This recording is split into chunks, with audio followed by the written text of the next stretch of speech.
Halo semua, perkenalkan nama saya Petronella Aom. Di sini saya akan menjelaskan metabolisme glikogen. Glikogen bentuk disimpangan karbohidrat yang utama dalam tubuh makhluk hidup. Dalam hepar mencapai 6%, dalam otot 1%. Fungsi glikogen otot sebagai sumber bahan bakar yang dibutuhkan oleh otot.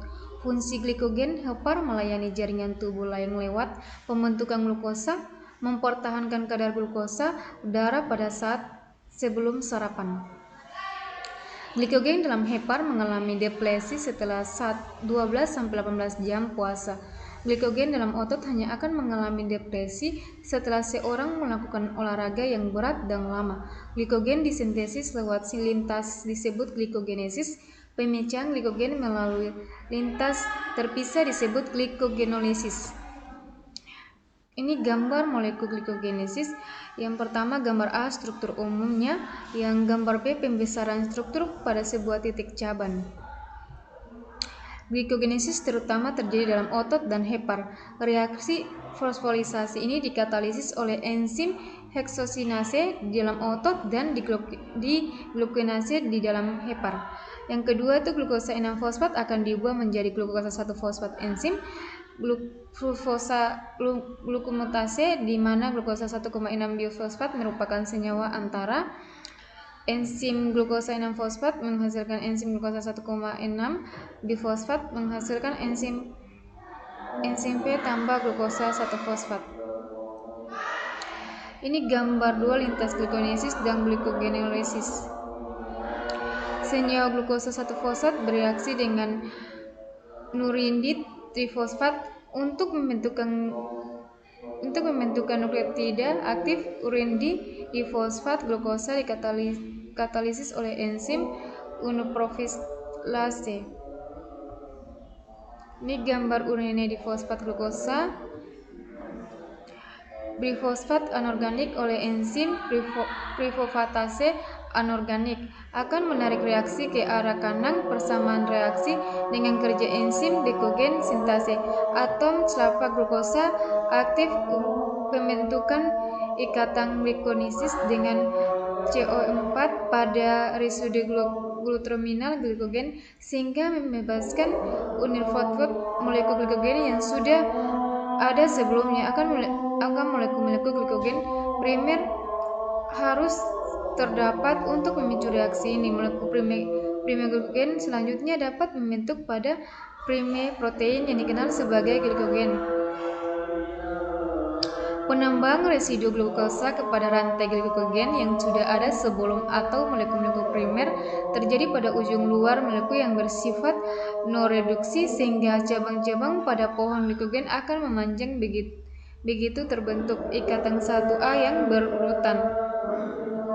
Ini gambarnya biosintesis glikogen. Mekanisme percabangan terlihat sebagaimana diungkap dengan penambahan glukosa berlabel 4C.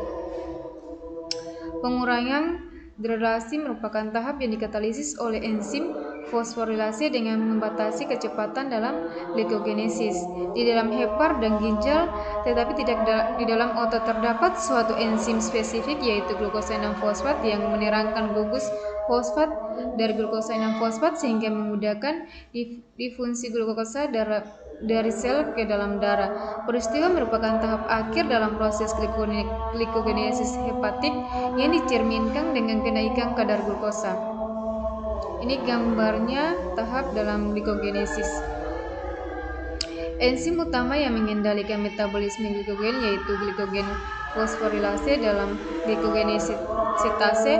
Unsur CAPM merupakan senyawa antara intraselular COD.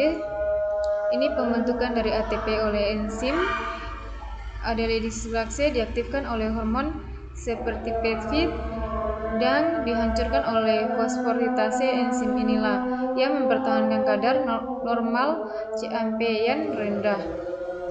Ini gambarnya. Fosforilisasi hepar berbeda dengan fosforilisasi otot. Di dalam hepar, enzim fosforilisasi terdapat baik dalam bentuk aktif maupun inaktif. Dalam otot, enzim fosforilisasi ini hanya terdapat pada saat olahraga ketika kadar AMP naik. Fosforilisasi dalam otot diaktifkan oleh hipernif dengan bantuan CMP. Ini gambarnya pengendalian fosforilisasi dalam otot.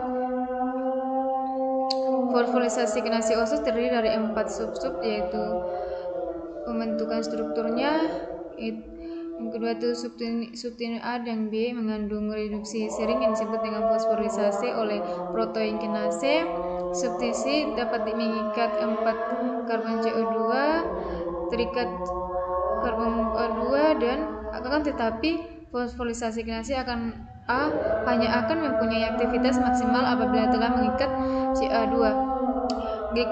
Glikogenolisis yang berkandung CMP juga disebabkan oleh fosforilisasi oksitosin dalam angiotensin yang bekerja lewat kalsium atau lintasan fosfolinolitis bifosfat. Ini gambarnya aktivitas glikogenesis, sintase, dan fosforilisasi diatur secara timbal balik. Enzim glikogen sintase bisa terdapat dalam keadaan terfosforisasi atau tak terfosforisasi. Gambar 9 itu pengendalian glikogen sintase di dalam otot. Jumlah reduksi glukosa rangkaian reaksi disusun dalam suatu aliran menyediakan penguatan aplikasi pada setiap tahap sehingga memungkinkan hormon dalam jumlah satu saja untuk menimbulkan perubahan penting dalam konsentrasi glikogen sintase kinase 3-4 dan 5 anak panah. Gerombak aktivitas allosterik. Ini gambarnya glikogen sintase dalam otot.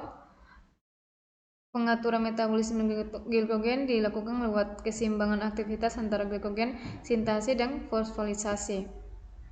Ini aspek klinik penyakit simpanan glikogen merupakan penyakit bawaan. Istilah penyakit simpanan glikogen merupakan istilah generik yang dimaksudkan untuk menjelaskan suatu kelompok kelainan bawaan yang ditandai oleh penumpukan glikogen dengan jumlah atau jenis yang abnormal di dalam jaringan tubuh. Beberapa kelainan yang dijelaskan berhasil tergolongkan dengan transplantasi hepar. Kelainan glikogenesis tipe 1 penyakit von Ginner-Vinci, glukosa 6 fosfat, sel-sel hati dan sel-sel tabulus ginjal dibersihkan glikogen, hyperkemia, laktiksademi, ketosis, hiperemia. Tipe 2 itu penyakit Pompe-Definisi, lisofat dan glucogenase. Tipe 3 itu limit dextronasi, penyakit Forfait atau cori tidak ada enzim, pemutusan akumulasi polisakarida yang bercabang yang khas. Tipe 5 itu amploptosis, penyakit yang andrex tidak adanya enzim percabangan akumulasi. Tipe 5 defisiensi misfosforilase sindrom. Tipe 6 itu penyakit HER, disfungsi fosforilasi hati, kandungan tinggi glikogen dalam hati cenderung enzim hiperkoni. Tipe ke-7 itu penyakit tarun definisi proteinasi dalam otot dan entrikone seperti tipe 5 tapi juga monogenetik anemia hemotik. Tipe ke-8 itu defisiensi fosforilisasi kinase hati seperti tipe 6.